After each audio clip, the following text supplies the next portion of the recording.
he let those pass, and therefore he cannot say that the statement by he would have punished more severely this statement by Sibwati. Now let's move on.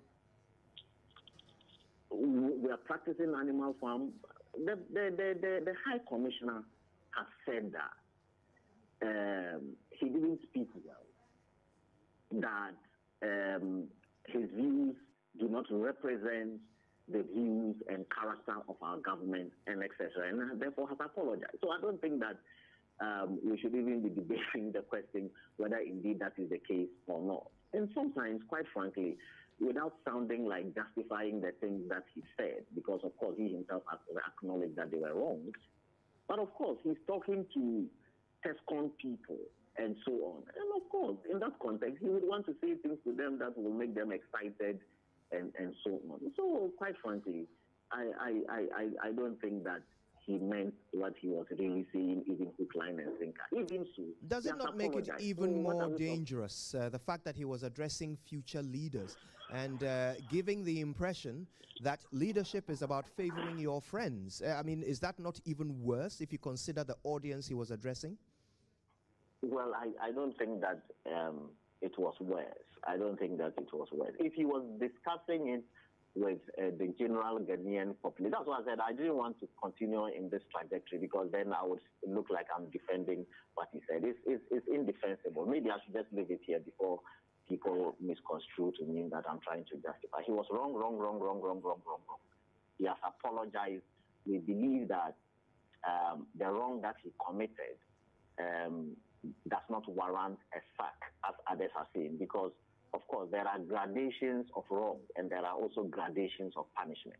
And I believe that this grade of punishment, that is apology and retraction, is commensurate with a statement that did not hurt anybody, that did not injure anybody's reputation. He didn't insult people. He didn't. I mean, nobody was hurt, etc. I think that we can forgive. Well, there are some who would disagree and suggest that all of those who were described as not being as Ghanaian and as others were hurt by what he said. I am not a member of the NPP, and I didn't like hearing that some people are more Ghanaian than me. I know, Kojo, and that's why he has apologized to you and to everybody else who was hurt. He says he's terribly sorry.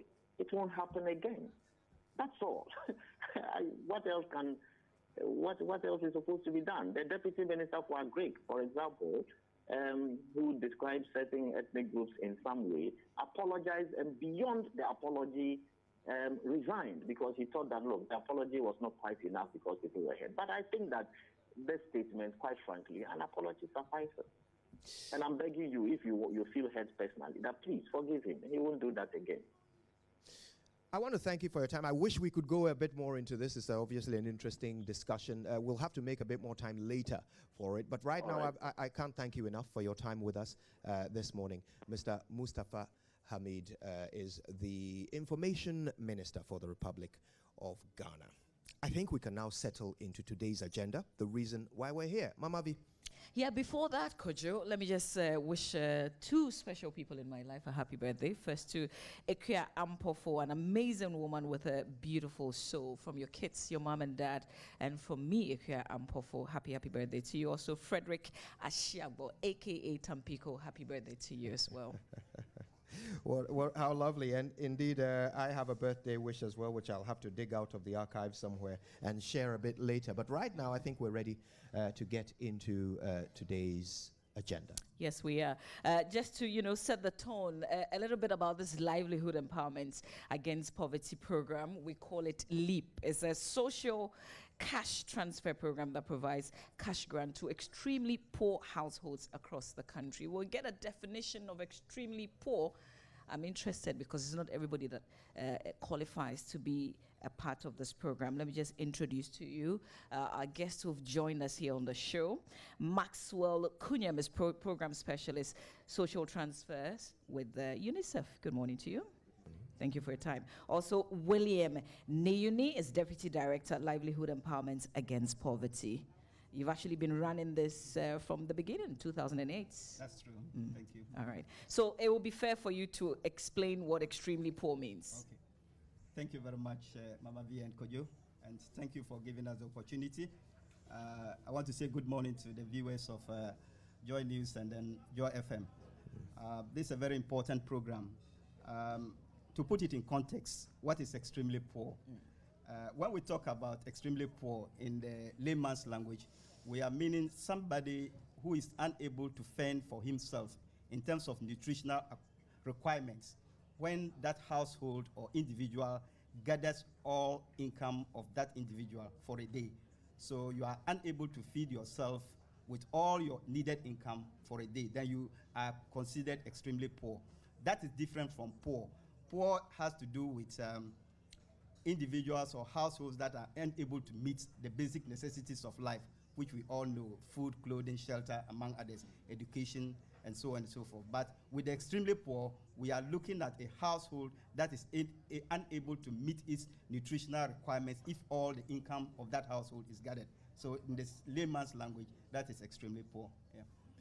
Do we have a lot of extremely poor people in Ghana? UNICEF will tell you that the gap between the poor and the rich, even though we have a lot of interventions, it keeps widening. Yeah. Thank you very much. We need to put it in context. The issue of extremely poor and poor is derived from the the Ghana Living Standard Survey, which we call the GLSS. The latest one that was conducted was in 2012, 2013. And it actually looked at the percentage of extremely poor population in the country as 8.4, which translates into 2.2 million Ghanaians. So at that time, 2.2 million Ghanaians were considered extremely poor. And by that definition, I look at people who are unable to meet the basic requirements of food, even when all their income is gathered. So we need to look at how it has reduced. In terms of 2.2 million. 2.2 million Ghanaians. I don't expect that to change, really. If I look at the analysis that UNICEF has been making, Maxwell, do we expect this figure to change? Well, the level of poverty has been decreasing over the years. So one would expect that the proportion of people who may be categorized as extremely poor or poor will also improve. We're actually eagerly waiting for the latest statistics, as he said, from the GLSS to be able to ascertain the But if you look at the trends over the years. Yes, so, well, looking at the rate at which we have been decreasing the proportion of people who are poor, the rate has been decreasing.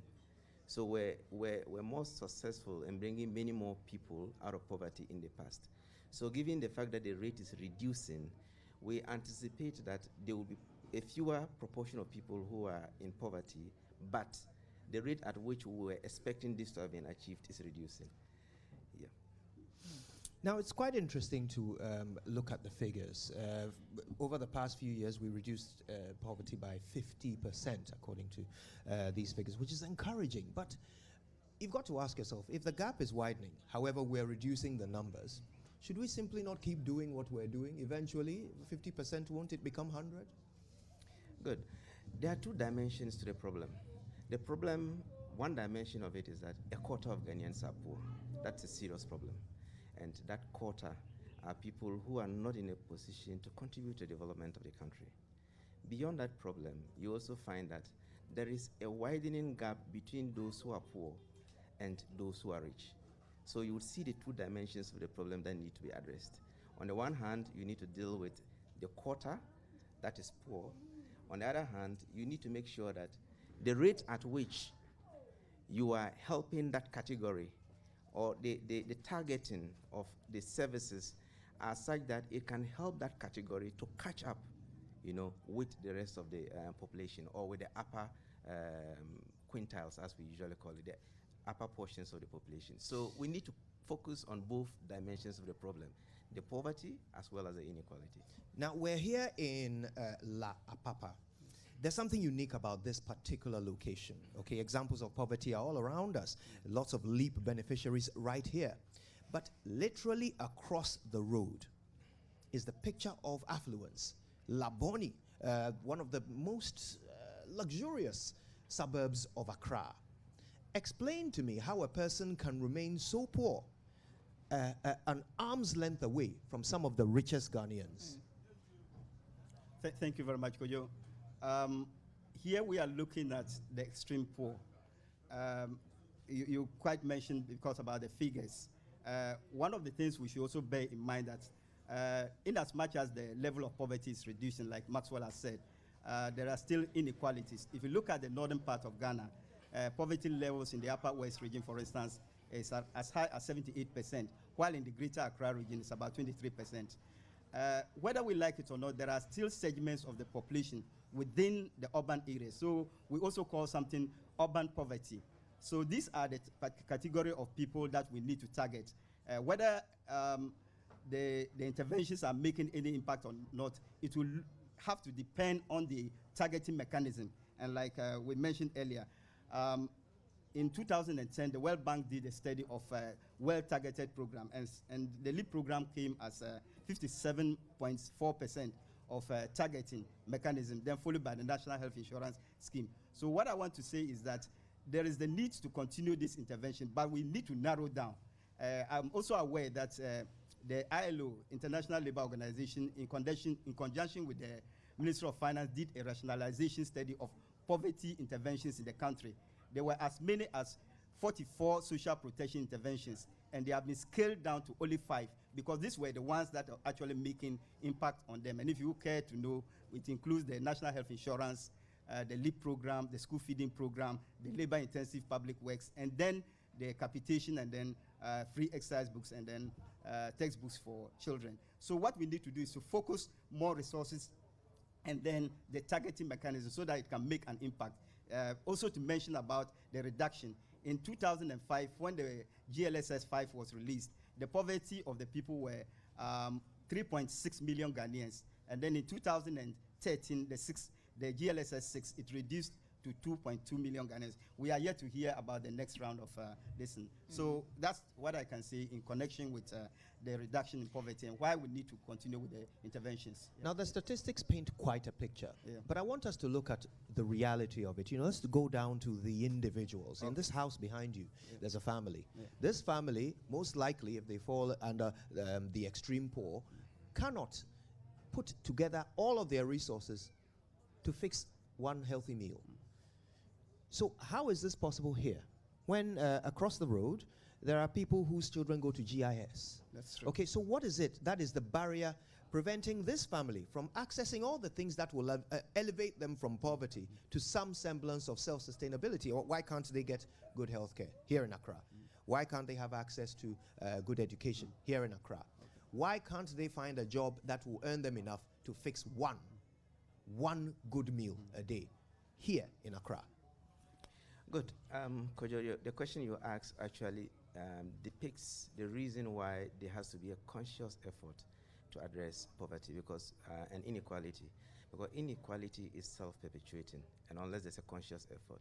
So if you look at the two societies that you've just shown, here and Labone across, one would expect that these two societies have access to the same services. But there may be household level constraints that make it impossible for a household that is in this community to be able to access services. So it is some of these household level constraints that the state needs to help address in order to make sure that these categories of people can take advantage of some of the services that you expect to be able to change their situation. So be it schooling. So if it's schooling, they may need access to some support to be able to take advantage of schools that may be around. If it is healthcare, they may need access to some support to be able to access that.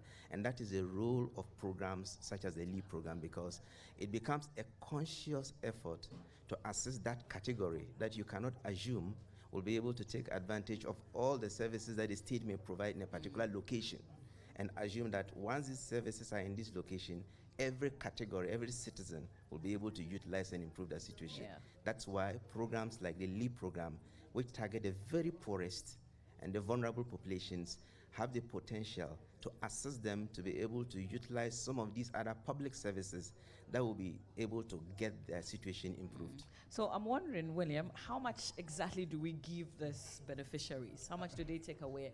And how often do we transfer monies to them? Okay, thank you. That's a good question. The LEAP grants is determined by what we call the consumption basket, because here we are dealing with extremely poor people. And so to look at the amounts, it depends on the number of eligible persons. So that brings to question, who are the category of people we are looking at? So for somebody to be able to benefit from the LEAP grant, that household must be extremely poor, number one, and should have one or more of these categories that I'm going to mention: orphans and vulnerable children. We're also looking at the elderly 65 and above.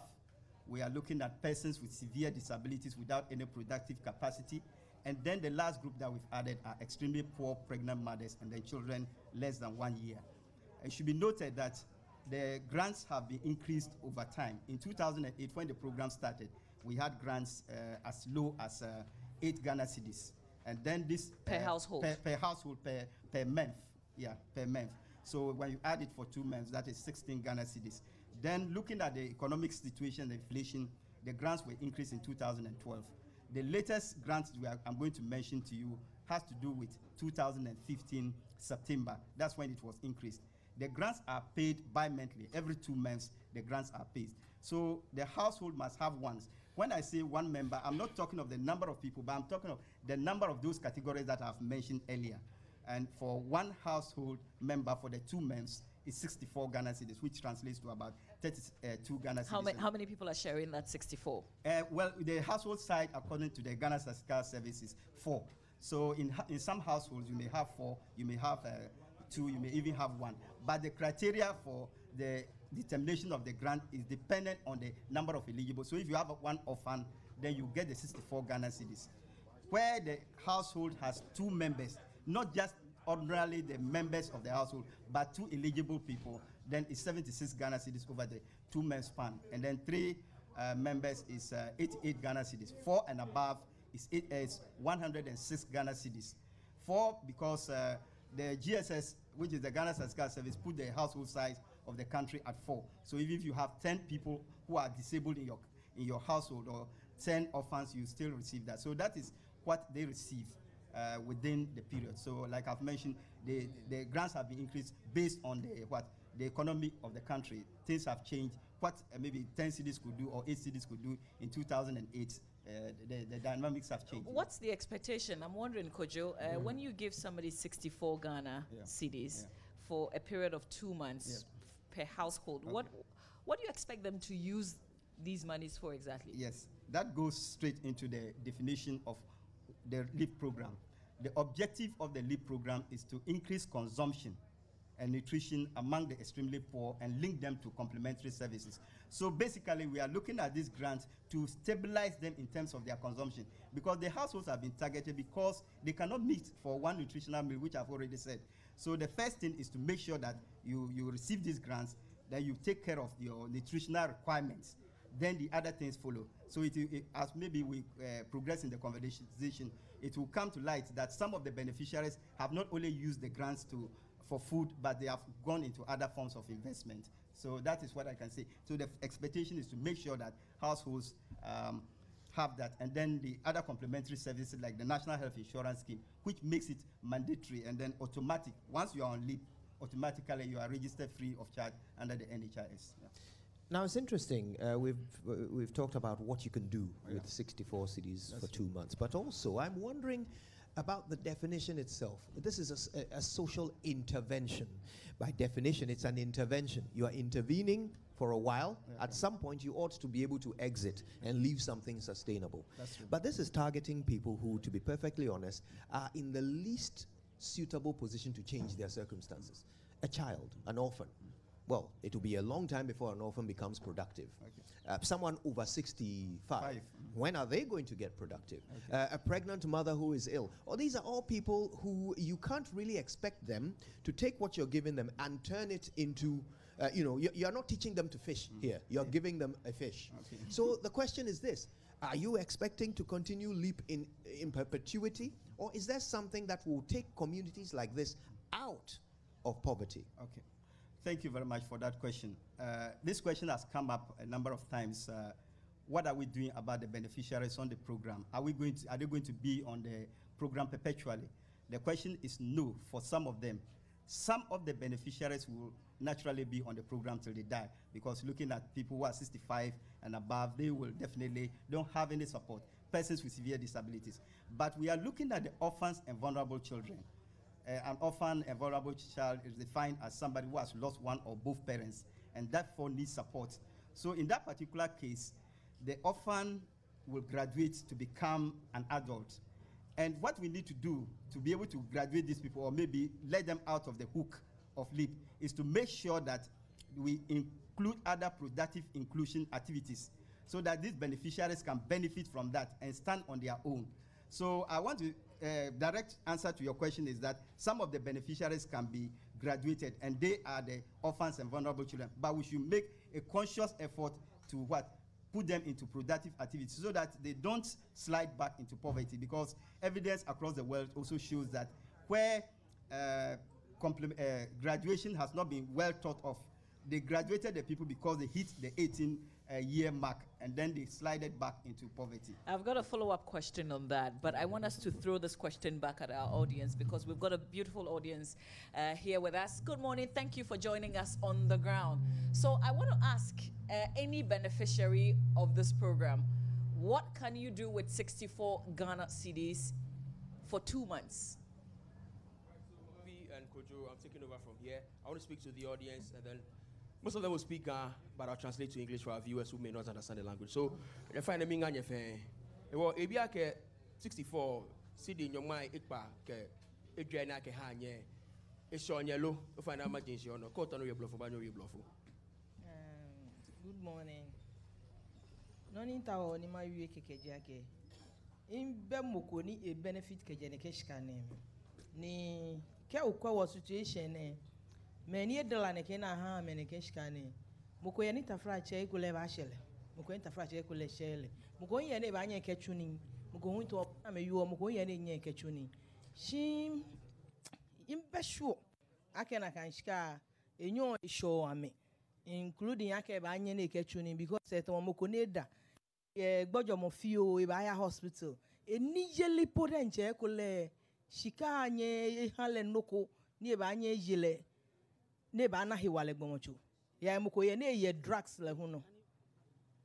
So basically she isn't a beneficiary, and she's saying that she also does not think that the 64 Ghana cedis is enough to cater for their needs. Ofan moko ye bi any leave beneficiary ni leave beneficiary Jibo. Okay. Well, 64 cedis, is it enough for you? Ofane skana ha.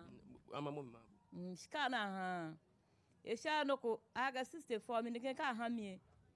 You job 50 Ghana, nika pay on light bill. O can pay light bill le. If you 14 Ghana pe, wa 14 Ghana mi ji ihoni, e wa 14 Ghana mi ji no kwa nyuka hi. So basically, she says that out of the 64 cedis, she uses 50 Ghana cedis to pay for her utility tariffs, and then she will have 14 cedis left, which will be woefully inadequate. Well, kota ame wono ame keko afata tenyo tawo. Oh, kanto na ame wono bantone. Aga wakpa jele, aga wa common fund shika na ha wo. Na kan common fund sani every year aha na kan shika jaka aha me kume. Ne to hu na sa to eko. Wo wakpa mra fai ni every month enye ha wa go me ni na ngma egbe hu na ha bra for ga tuni ngo go teme ko me aka ta gbedegba no na bani. So she's expecting that the amount is increased to something that would be quantum, something that they can use so don't go on the streets to beg for alms. I trust you are well. Good morning. Ofane mi unfio ni yoni ma yueji. Skana ha ehi.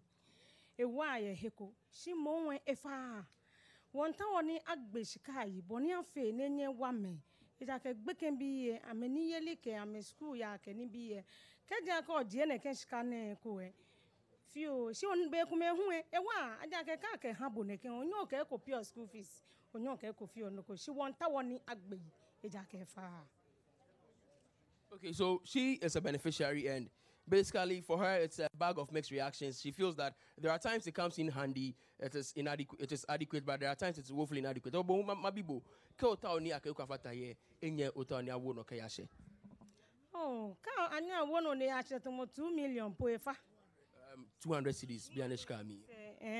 Ke yashe jeme po le hu ekun. So she wants an increase from 64 cedis to about 200 Ghana cedis. Let me speak to this man as well. We've spoken to a couple of ladies. Let me speak to you. Find out your Bon 64 cities. But my PK shame. Bon no tenoniji. Bolo e shareable. No share me. Nyebene ya VRA. Ninte hini ya bani doctor kema ke ye BP. Eka BP eba normal. No ahami please ekome ye jeme. Ninte ya he kokro. No ni ya he 24. Shina nga bebe un shiga boche bube na ha wo. Nyi omo. Mwene hunkun ebe ne ye adenta barrier. Ni clinics me ya jeme. Shi wiemo ne he wo hamba. Ni nye maya ne. Demente le hon ya etofan OCD ha eco enyo etena ha me ha 1 million ha me 2 CD balance no share no go no me pa fa afe no afia ha wo shimo amenwe no de fetumo 5 million okay wo fe oba na he jole. So basically he is of the opinion that it should be increased. He speaks about the fact that over the last few weeks he's had to spend a lot for his medication because he's hypertensive. So he wants it to be increased. But before then, I would want to ask, Yatemoko yabi any enya keshika e jenuchu mokoshini ena hisena molo.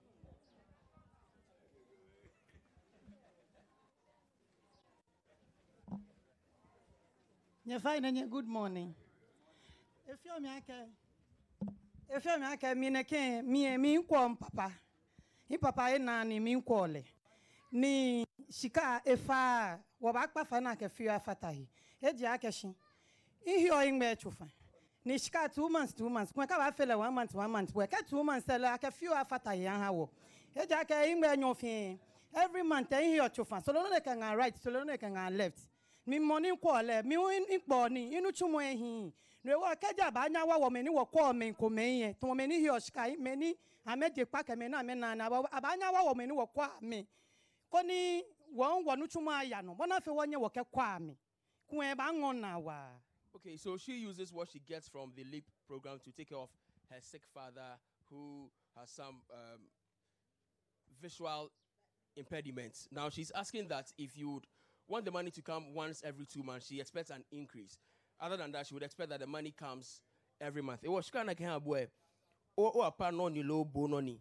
O fa ene jemi no ni. Inke kwa in papa. She is Shirley. Mincho boji beneficiary alo papa ni. O fa name papa no. She mean kwole wo here on nke kwole. O fa na share kula. So basically her father is the beneficiary and she has to take care and support her father. E wo no me bia ka nyete moko ya bia ni shika na ka le enye ke jenuchumoko shi ne na se na molo.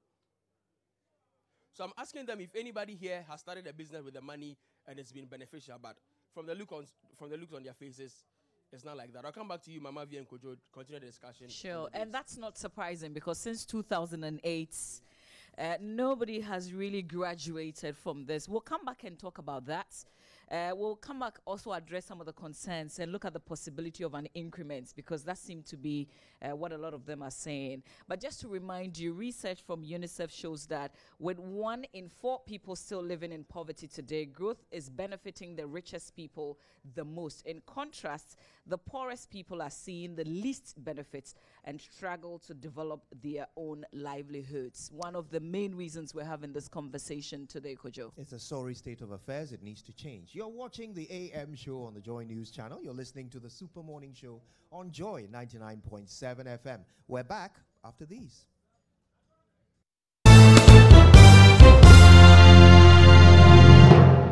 Watching the AM show, we thank you for staying with us from 6 a.m. It's a special program today. We're talking about how to bridge the poverty inequality gap, and it's a conversation together with our radio team, so the Super Morning Show and the AM show, coming to you live from Laboni Apapa in the La Dadekotopon Municipal Assembly. We've got a lot of follow-up questions to do.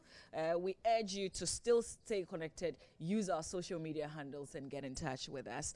Now, as the level of income inequalities in Ghana widens, some of the country's social intervention programs are failing to reach more and more of the people who need it the most. In the following report, Justice Beidu report from the northern regional town of Gupanarigo on how the Livelihood Empowerment Against Poverty LEAP program is changing the lives of the few currently benefiting as the many who are yet to be covered sink further into poverty. Let me introduce you to two women, Memunatu and Zainabu.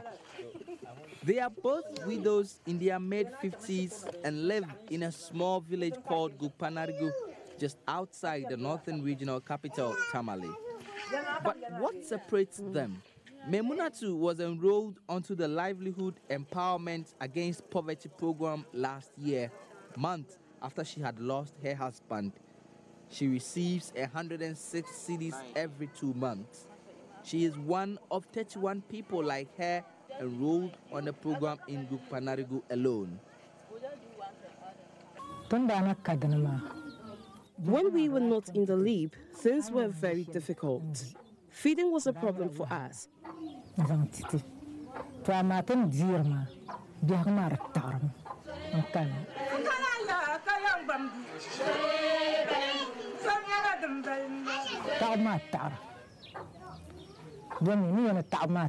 But now that we are receiving something, life is changing. With money from her LEAP cash transfers, Memunatu is able to buy shea nuts and prepares butter for sale. She is now also able to put her children through school. Enter Zainabu. Her 17-year-old daughter Asana has just been sent home as she's unable to pay for her fees. Now she is down with an unknown sickness and has no money to seek medical care for her. Asana is Zainabu's only child who is still in school. Her other children dropped out when her husband died. Now, as is the case with some women who lose their husbands in parts of Ghana, her husband's family are threatening to throw her out of the family house. Formerly, I was farming, but I do not have the strength and I have to use fertilizer. Fertilizer is also expensive, so I can't get it. And we are just struggling. Educating the children is a problem. I have one girl whose school fees I can't pay.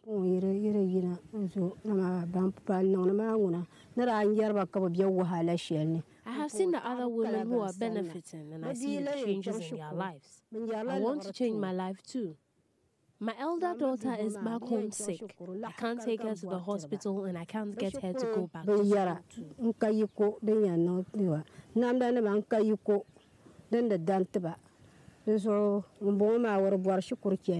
Zainabu is also one of several people with a similar story in Gukpanarigu. She isn't on the LEAP program yet and has no financial support. Despite its successes since its introduction, questions have been raised over how this project would be sustained, especially in the event that donors begin to cut back their funding. The biggest problem, though, remains how government will now be able to scale up this project to cover as many people as possible. As it stands now, only 1 in every 10 poorest of the poor in Ghana who should be on this program are actually enrolled.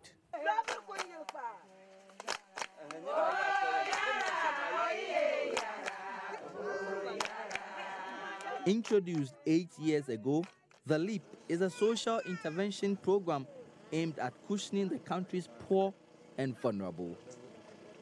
With 1.3 million people now trapped in dire poverty in the northern region alone, this region now makes up for the largest number of poor people living in any of Ghana's 10 regions. Despite its success, the worsening living conditions of Ghana's poor people may end up derailing the country's fight against poverty. Justice Bedu, Gukpanarigu, Northern Region.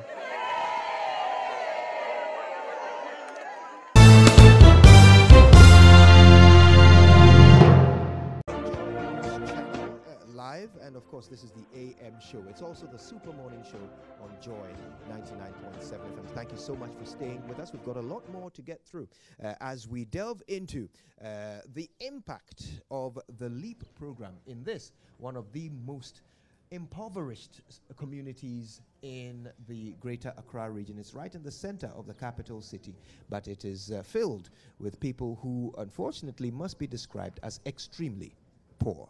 Mamavi. Yeah, so we've been having conversations. If you've been following us, we have guests with us. Maxwell Kunyem is Program Specialist, Social Transfers with UNICEF, and also William Niuni, Deputy Director, Livelihood Empowerment Against Poverty. Before we took that break, our audience shared a few things with us. So 2 things with you, William. There's a call for an increase in the amounts that you give the beneficiaries. And I'm sure that you've been getting a lot of calls. That is true. Are you increasing anytime soon? From where I sit, we are the implementing wing of the LEAP program. The policies are taken at the ministry level. And I can assure you that these concerns have also been made to the Honorable Minister. So, but do they deserve an increment? Because the last time you did increase, you indicated, was back in 2015. Is there a need to increase it now? Yeah, we look at the various parameters in terms of the inflation. We look at the cost of living, other things before the increase is made. The other thing I should say about the increase is that we should bear in mind that these funds are coming from the government of Ghana. So the ministry will have to have a negotiation around the table with the Ministry of Finance. The program, again, is also supported by development partners like the World Bank and then DFID, as well as UNICEF.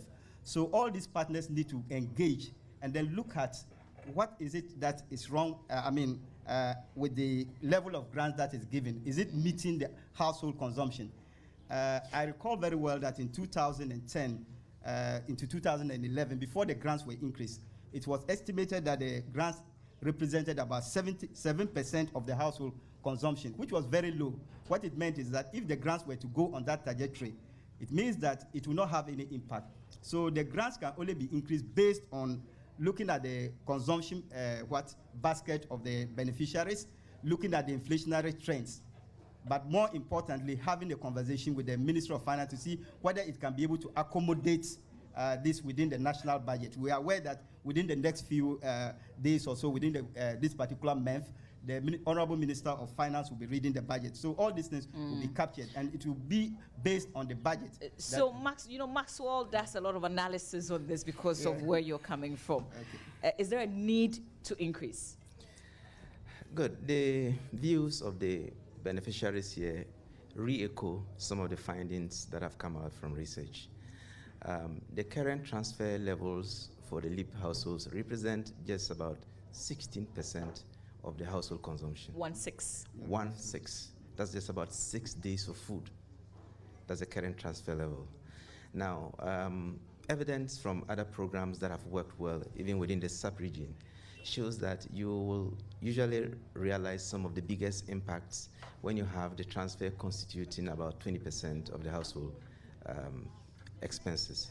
So it clearly shows that there is need to increase the grant size, and I'm happy this is re-echoed by the audience who are here. And you would even notice that the audience that's here is a category. This is an urban community, so this is urban poor. So you will notice that some of the issues that they raise may be quite peculiar to the urban areas. That's why when you asked whether the LEAP is having any, can 64 Ghana City do anything? Again, the evidence we have had shows that there is tremendous impact for LEAP on the households in areas of feeding, both in quantity of food and the diversity of food that these households are able to provide, especially for children who otherwise get stunted because they don't have good enough nutrition, and this affects their cognition, this affects their mental development. It also has significant impacts in areas of health and in areas of education. So you may not see some of those impacts recounted by the population that we have here because it's an urban context, but you will certainly see some of the ways in which the money has been used, and you can be sure if this money were higher than it is now, you will record even better impacts than have been recorded or recounted by the people here. So the point, I guess, is that yes, it's only 6 days of food out of 2 months, but it still is making an impact on families. Having said that, I want to ask you about this rather sensitive but unfortunately true reality of Ghana. We're a very partisan community, a very partisan nation. As an international organization, are you worried that the disbursement of this meager, although beneficial resource could find itself being channeled through partisan lines, and some people, some Ghanaians being more Ghanaian than others? Well, that's particularly the reason why a lot of the support of UNICEF to the LEAP program goes to provide technical assistance to be able to improve some of their key processes like the targeting process, the payment process. These are some of the key processes of the program that if you're able to strengthen, then you are going to have a system that is devoid of any interference. So at the moment, there is some interference? As I indicated earlier, the LEAP program was reviewed to be the best targeted social protection program in Ghana in 2011 by the World Bank. So it's doing well, but is there some interference politically? Well, the processes for selecting the LEAP households are actually so tight that it is currently close to impossible to have an influence, because the process of collecting the data from the households, the algorithm that helps to select based on the data that has been collected, it's a process which has all been automated. It is free of human intervention. So you're saying to if a very large the extent, country, we won't find any community where some might complain that they are not getting this LEAP benefit because they are perceived not to belong to one party or the other? These are some of the perceptions that the programs really need to work hard to erase by providing information on their key processes. Sometimes because people are not very aware of the processes that you need to pass through in order to be targeted, in order to be selected, you may have these kinds of perception that really stay around. But working closely with the program and looking at the steps that are involved, I think in every system, there's always an opportunity to improve, but the program is fairly rigorous in its targeting process. So the position of UNICEF on this is that any report of partisan distribution of this resource is a perception and not a reality. That's UNICEF's position on this? I think from our work with the system, it is fair to say that it is a fairly rigorous system which is not open to manipulation. So perception, not reality. It's a fair thing to say, given the processes that we know. There were plans of expanding the project. I think in 2016, we heard a lot of promises. Yes. Can we say today, as we sit here, that we've covered all extremely poor families in the country? No, please. We haven't covered all the extremely poor families or households in the country. In 2016, the process began in increasing the number of households on the LEAP register. It's also important to mention that currently the number of households stands at a little over 213,000. Specifically, it's 213,064 beneficiary households, which translates to about 942,000 individuals. I am saying that we haven't covered all the extremely poor because LEAP is one, a targeted program, and then number two, categorical. I'll break it down. What we mean is that you target the groups that I've mentioned, the orphans, vulnerable children, the elderly 65 and above, persons with severe disability, and then the women who are extremely poor and then have children less than 1 year. However, there could be people who are also extremely poor, but they don't fall within this category. So LEAP is not actually, so it could be 56 years and extremely poor. You don't fall within our category. So in that particular case, you wouldn't have been covered. But to mention the figures, we targeted 140,000 households, and then out of that, 93,000 have qualified to be enrolled onto the LEAP program. And the process, like Maxwell mentioned, is very rigorous. You do a geographic targeting, look at the communities that are, or districts that are extremely poor, drill it down to the districts, and then the communities, and then the households. So we have gone through this process, and we've got the data. What we are currently doing is to verify the data of this 93,000, because this was done towards the close of 2016 into the early part of 2017. And so Once this is done, you need to go back to the communities and then verify. Is it perhaps because of the elections? Oh, no, not at all, not at all. The LEAP program, like we said, is an ongoing program. So there could be perceptions that it is, what you mentioned, maybe political interference. But we know that we are working on the program based on the system. We have an operations manual. We have the processes through which we go through. So this. Do we expect the figure, the 93,000? Yeah. When you scrutinize, do we expect the number to go down? Maybe very little, because we are human beings, so there could be cases of death, there could be cases of migration, there could be cases of, very minor figures. So you could have this 93,000 maybe dropping, but we just want to verify and authenticate that these are the people we are going to put on there. But do we have enough funds as a country to contain the numbers we're bringing on board? Yes, so I did mention in one of the questions that you asked that these things are not done arbitrarily. It's done in conjunction with the Ministry of Health. So these things have been catered for within the budget. Ministry of Finance. By the Ministry of Finance. So Ministry of Finance has the funds to pay. And then again, the development partners, DFID, the World Bank, and then UNICEF, which is also supporting in the area of... let's assume that all these partners leave us. Okay. Would we be able to manage what we're doing right now on our own? Yes, this is contained in Ghana's social protection policy document. So there are ways by which the program can be sustained when the development partners leave. But I should mention that the development partners will not just pull out suddenly. What they will do is that Ghana being a lower middle income country, what they are doing is that they are reducing their support to the program, so that eventually government is able to pick it up. After all, it was government that actually spearheaded the program, and then the development partners came in. So in as much as the partners are playing a key role, government is doing everything it can under the social protection policy, which eventually will become a law in this country, so that we can have sustainable funding for the LEAP program. Kojo, before you come in, Maxwell, we say that this is targeted, but perhaps I'm afraid this is the only targeted social intervention program we have in the country. Well, we have, as you may understand, we have quite a number of them. The NHIS exemption, the labor-intensive public work, quite a number of them. The level of targeting of these other interventions is not as good as the LEAP program. But nevertheless, sometimes, in spite of this, the LEAP program gets all the scrutiny.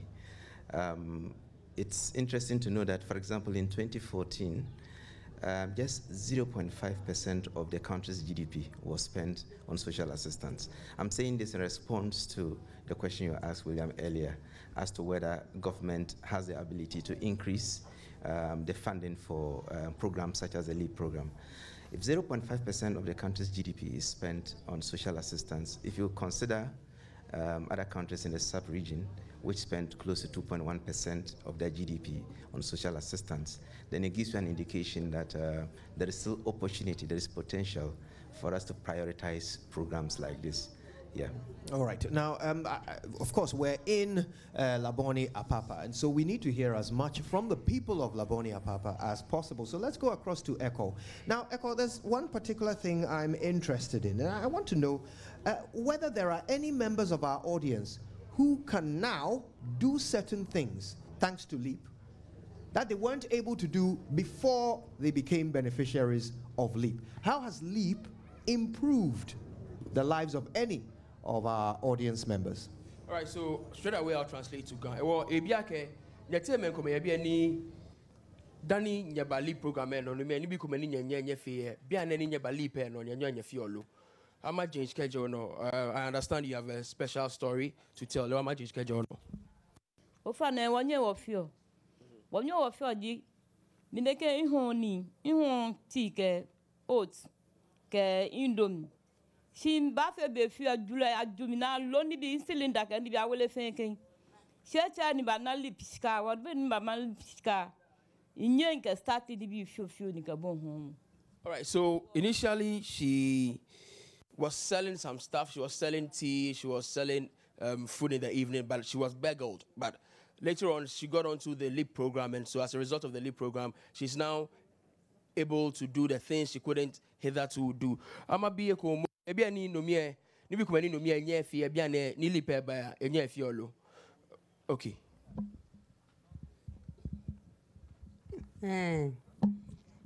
Danu choshi baba o ake kechon wonyemi mano hi ke yefe ko wonu pa no ameka we babi kaje kan kan ya wo mi kaje be ni on shika hamone shika e fa mo shi ehi papa ejake ka ke hamine ke ihe onku ihe o powder ni ho fio nke ya chi agbenene ba she ko wa bi ane na noko no kan ka ke ehi shi wa ni male no bi antone boni ke nyekwe ne ba hin nye to awo eja ko bla ye ko me ye na me no po wa fi wo ye meji ne no mo na kwe ne ye wale ne ka ba chu ni le shika e ba hin ala han le mi shika le nta we ko ni ka ba chu fe no ni ma ye ke. So she is also of the opinion that the money is beneficial to them. It helps them. Initially, she didn't have any business to do, but now she's able to sell body creams. She's able to sell perfumes to fend for herself. But she has a suggestion. She thinks that the LEAP officers should rather target the able-bodied men and women. And for people like her age, she's old and she may not need that much of an assistance. But there are others who are able-bodied who may not have enough money to set up a business or two. So a chunk of the money should be given to those people. So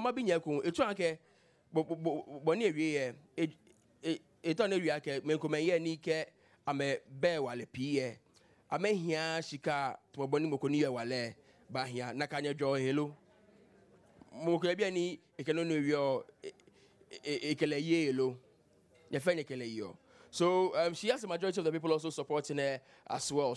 They think that the able-bodied men and women should be supported. Okay, so let me put some dissenting views from the people here.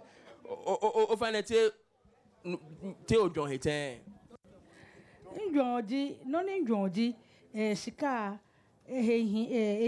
amepi je mepi asa she hia wo fen no mo fe abomoden keke ni agbeyi fi aha wo ko ni wo ke move on hegbe ele wo wie sane she no no me wa mi to ni wie ji le ye dwomo mi ye asana keshika ha gbamani amebanya meketu ni gbamani yo he wale fe to mo ye me ye to dwon hiten shika le hia mo fen mo.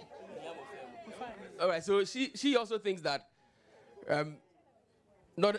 she doesn't necessarily side with what the mother said. She thinks that everybody else can be a beneficiary of the LEAP program. Kojo, Mama V, I want to come back to you.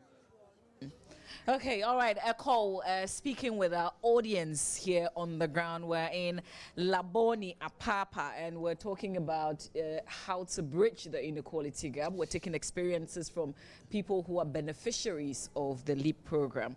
Right. We're live on the Joy News channel and also on Joy 99.7 FM is the AM show and the Super Morning Show with Mama Vio Uswabwaje and me, Kojo Yankson. Now, I wonder if we can very briefly go back to the audience to investigate one more issue. Now, Echo, we raised in our conversation here with UNICEF the question of whether there is partisan interference in the delivery of LEAP. I want us to ask our audience here in Apapa whether they have observed certain people who they don't think qualify for LEAP who are on the program, whether they have observed any such allocation of resources which they might perceive to be done on partisan lines. Why do they think that these people do not qualify for LEAP? Let's interrogate it from the side of the beneficiaries.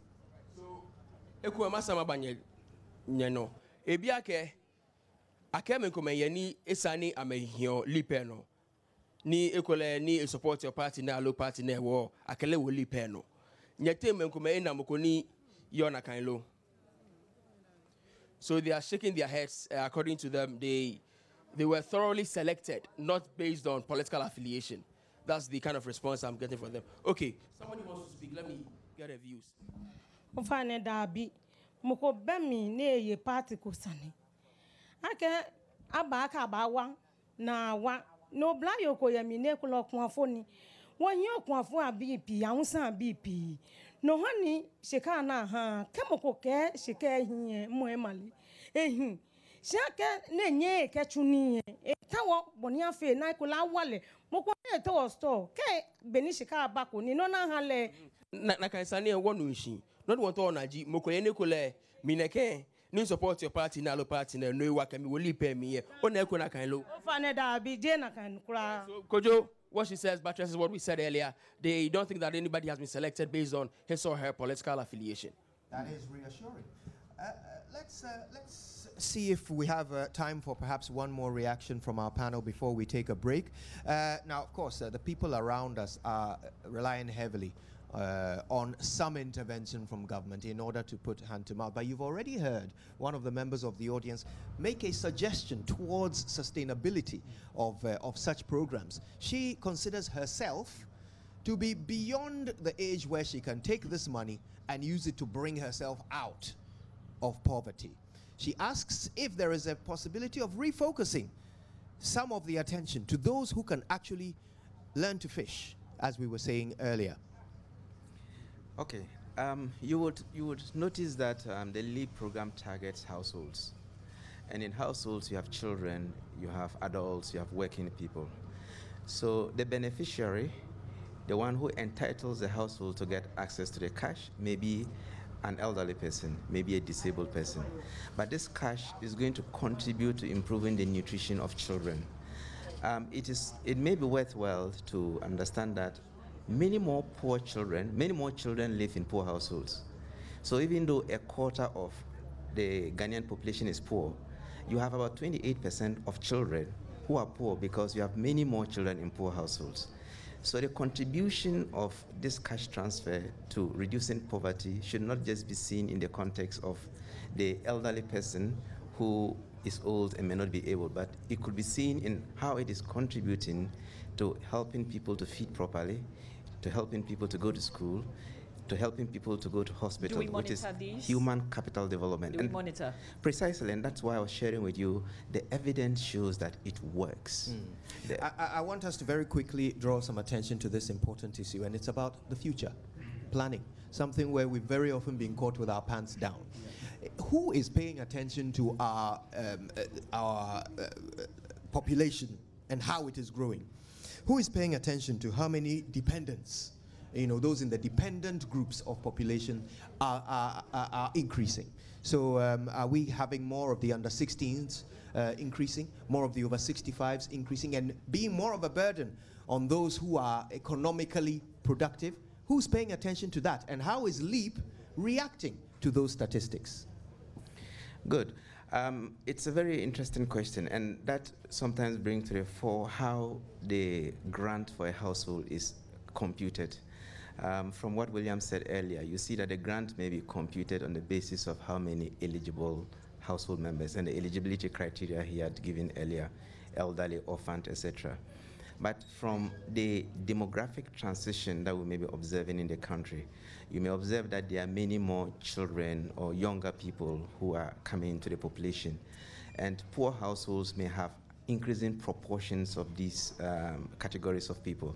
So that's why research or evidence sometimes is useful for government to be able to make decisions on whether you may want to change the basis for computing the size of the grants that go to the households to be able to reflect some of these transitions that you're talking about. I'm hearing you say that this research is not yet available. Well, this is research that becomes available from studies like the GLSS. And as you are well aware, the current GLSS data is being prepared to release by government. And I'm sure government will have information on these kinds of issues. And you can now look back at the profiles. And that's why sometimes it is interesting or useful to understand the profiles of the LEAP households. When you understand the profiles of the LEAP households, then you are better able to anticipate what kinds of effects that the cash transfer will have, and also understand some of the services that we call complementary that will be able to help these households achieve a higher impact than you currently have without those support interventions. We have more on this conversation. We'll try and share a few of your messages as well. If you've been watching and listening, you've been commenting, we'll come to your messages. We've got William and Maxwell. My name is Mama Viewuswabwaje. I'm Kojo Youngson, and your text messages are brought to you on the Super Morning Show by Afrodan. Your back must last you a lifetime. And Glycolife, we cushion you for life. We'll hear from you after these.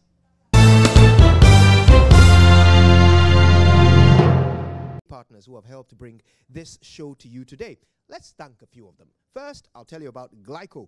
Now, the Glyco travel insurance policy is that one thing you cannot leave home without. If you're traveling anywhere in the country or outside Ghana, you need to make sure you're covered for medical expenses, for loss of ID, for loss of checked-in baggage, and in fact, to cover the travel of one immediate family member to your bedside in case you're ill or injured while you're abroad. It will also cover you for trip cancellation expenses and for hijacking.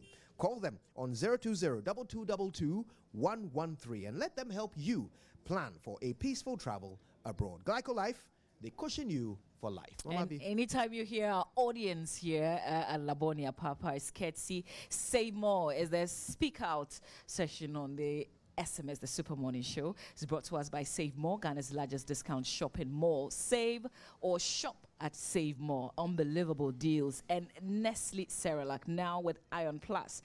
Big nutrition for small tummies. That's true. Now, let me ask you this. Imagine being stranded at some odd time. Banks have closed, your Tigo Cash agent is at home enjoying his Omutu, and your Tigo Cash wallet is empty. Well, you don't have to worry about that anymore because Tigo Cash now offers you more options with the Tigo Cash Bank to Wallet service. So now you can move money directly from your bank account into your Tigo Cash wallet at zero cost, right? So this means that if you have a bank account with EcoBank, Barclays, Zenith, UBA, GT Bank, or many other banks in Ghana, you can now withdraw cash at any EcoBank or Barclays ATM, even without your ATM card. Visit your bank to connect your Tigo Cash wallet to your bank account and dial *501# to transfer money from your bank account to your wallet anytime and anywhere. Tigo Cash, no wahala. So it's said that the average person will sit about 75,000 hours in his working life. Imagine Kojo sitting from 6 a.m. to 9 a.m. No, I sit from 6 to 9. You do an extended version, so 6 to 10. I think I'm beating the 75,000 hours easily. Yeah, many more people sit for very long hours because of our work. So how do you protect your health since you must necessarily sit to work? The answers can be found with Afrodan. Afrodan is offering you today the most comfortable chair in the world. Simple. The Nightingale Extreme Comfort Chair with over 10 thoughtfully engineered features, especially customized for your health and comfort. Working has never had it this good. So go to Afrodan. It's on the first floor of the Swansea Shopping Arcade and feel this chair. You will be amazed. No doubt. And that's what's getting me through my 4 hours a day, by the way. I A chair can from imagine. Afrodan. All right. Now, the Association of Ghana Industries, the AGI, is up to something. They're collaborating with the Ministry of Trade and Industry to present Ghana Industrial Summit and Exhibition 2017. Now, here's the theme: boosting Ghanaian industrial growth through global partnership. It's from the 15th until the 17th of November at the Accra International Conference Center. And the key partners are GNPC, VRA, Tullow Ghana. There are some international partners as well: Rosatom from Russia, Catalonia from Spain, Comland, and the Drome Warehouse. Media partners are Joy Business, Business and Financial Times, Graphic Business, Ghanaian Times, and the Spectator newspaper. Call 0244-933-106 for exhibition and conference participation. With over 30 years in the stationery business, Kingdom Books and Stationery now offers a 30-day credit facility with no interest charge. We deliver free within Accra, Tema, and surrounding towns. So visit Kingdom Books. They are at Osu Akwaje, University of Ghana campus. Kingdom Books are next near the Accra Sports Stadium. Tema is on the main TDC junction. Kumasi on the KNUST campus. Cape Coast on the UCC campus. And in Takrady at Fijai is near the Teachers Hall. Simply just call them 0302-764-101 or 0302-762-307, or just visit their website www.kingdomgh.com. Kingdom Books and Stationery Limited is your number one stop shop for all office essential stationery and furniture. 3 more of our partners, and then we're going to round up our conversation. Let me start first of all with Adansi Travels. Now, they've come together with Joy FM to bring you a lifetime opportunity this December to watch Real Madrid, Galacticos live in Dubai and Abu Dhabi during the FIFA Club World Cup 2017. Now it's your time to watch Cristiano Ronaldo, Sergio Ramos, Gareth Bale, Karim Benzema, and of course all of Real Madrid's stars live as they play against the best of the world in this action-packed tournament. Enjoy a live football experience and your own personalized analysis from Joy FM's international sports journalist Gary Al Smith. All right, he'll be leading the group to Dubai and Abu Dhabi from December 11 until the 18th, 2017. Now, this package will include your flights on Emirates, hotel accommodation, visa, internal transfer, and match day tickets. Not forgetting side attractions like Dubai City Tour, desert safari with barbecue buffet dinner, 5-star cruise with dinner, and of course an Abu Dhabi City Tour. Contact Adansi Travels on 055 835 8601 or just pick up a form at the front desk of the Joy FM building.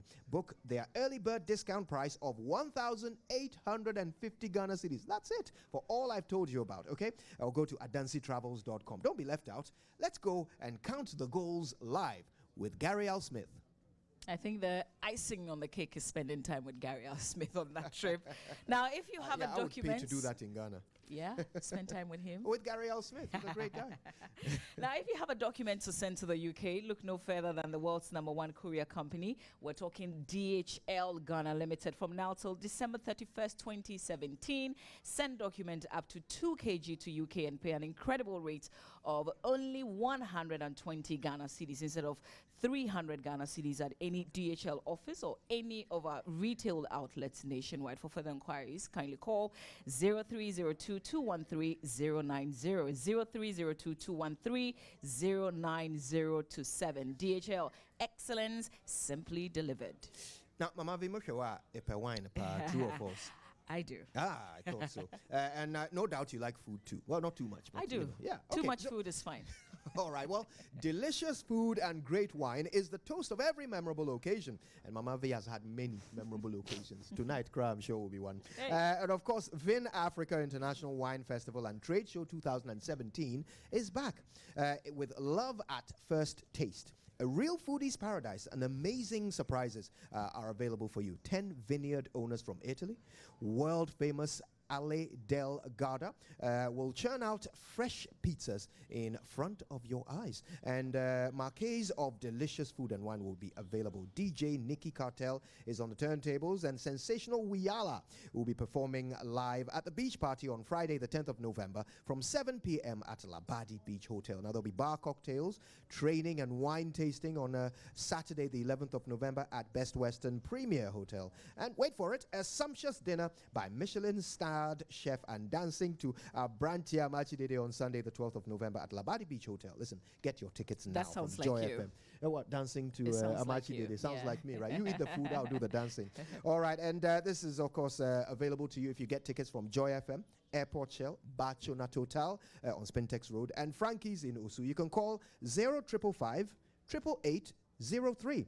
Tickets for the gala dinner on Sunday, the 12th, with Amachi Dede will be delivered free of charge. It's a lifetime experience, not to be missed.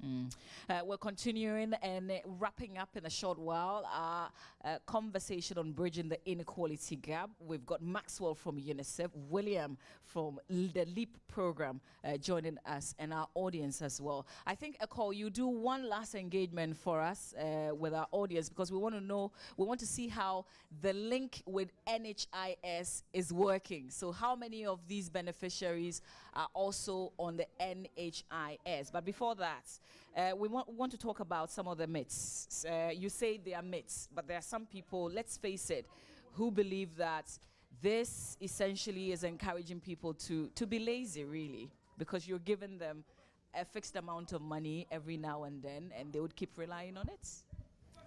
Thank you, Mama V. That's one of the common myths that you find people reiterating from time to time. Evidence is always something that is incontrovertible. So the evidence shows that LEAP households increase the amount of family labor that they provide to businesses. So, on the contrary, you'll find that households that receive these cash grants increase the amount of time they spend on their farms, the amount of time they spend on other productive activity. There are also some people who think that providing cash transfers to households is going to increase their fertility, get them to give birth to many more children. I must say these are all myths that the evidence, not just from Ghana, but from other cash transfer programs around the world do not support. And the earlier people get to realize that the reality for many of these households is such that the cash serves as a big stimulus to their engagement in other things that can complement what their cash is doing. And especially for households with children, the cash serves as a big investment for the future of the country. I think a call is ready, so we'll take the final comments from them. Are they on NHIS?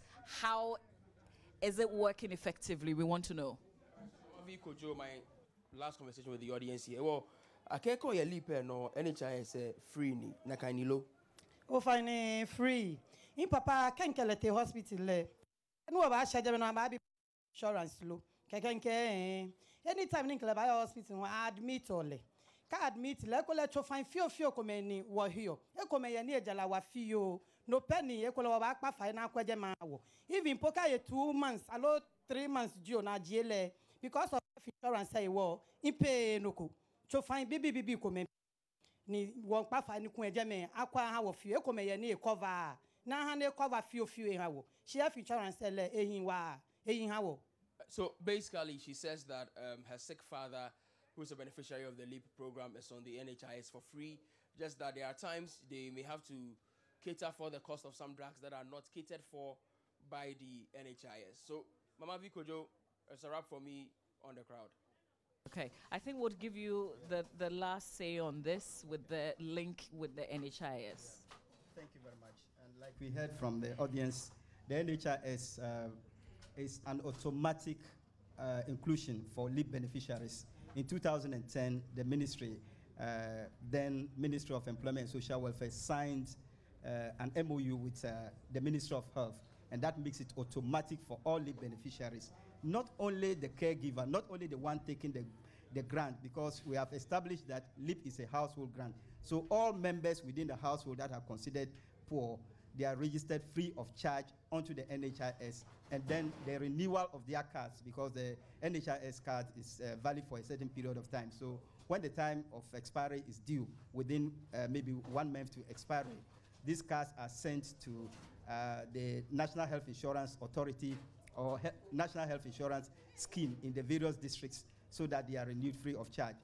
It will also be recalled that in 2016, the ministry, through the LEAP program, engaged the National Health Insurance in what I call a massive registration of LEAP beneficiaries who were not registered, because this was a backlog, and we registered as close to over 95,000 beneficiary households onto the NHIS. So this linkage is very important, because the grants themselves, like we have said, it's not enough to bring people out of poverty. It should be linked with all complementary services like the NHIS, the labor-intensive public works, and then other productive inclusion activities, so that eventually these households can live out of poverty. Thank you very much, William. I'm happy to say that we're trending. We're number 3 with the conversations on Twitter with the hashtag End Poverty Now, hashtag LEAP. Thanks to K-Fresh. We want to acknowledge some of our members here today, just before we wrap up. MFA Atiamwa Eli coordinated this conversation. Malik Dabu, Sam, Alfred Amma, Augustine Holmes, Mohammed Alaji, David and Daniel Mensah, Aaron. Now, of course, we can't mention everybody, so we want to say thank you to our other supporting colleagues, the drivers, the camera and sound technicians, the set designers, my makeup artist Lizzie, Maps as well, this neighborhood, our beautiful audience, everybody around. We thank you for joining this conversation. And of course, if I have the opportunity, I'd love to thank those who are back in the studios, who have made this possible technically. Let's say a big thank you to Sami Odami. Of course, we've already mentioned Augustine and Malik, but Inshira Ado, DJ Wubete, and of course, course, General Kofi Ansan have all been moving the puppet strings in the background to make sure that today's collaboration was possible. My name is Koje Yanks, and I'm the morning man. I'm so grateful to you for joining us right here on the AM show and the Super Morning Show. Now, just before Mama V signs off, let me remind you that tomorrow morning we are launching something rather special on the Super Morning Show. It's the first of its kind, and it is Ghana's biggest weapon so far in the fight against corruption. Mama V. I'm curious. I'll tune in. But up next on the JoyNews channel on television, Daniel Datsy is on standby with News Desk. Join me 6 a.m. tomorrow. Don't be late. I'll be on the screens. We'll see you soon. Thank you for being here, Maxwell and William. Have a good morning.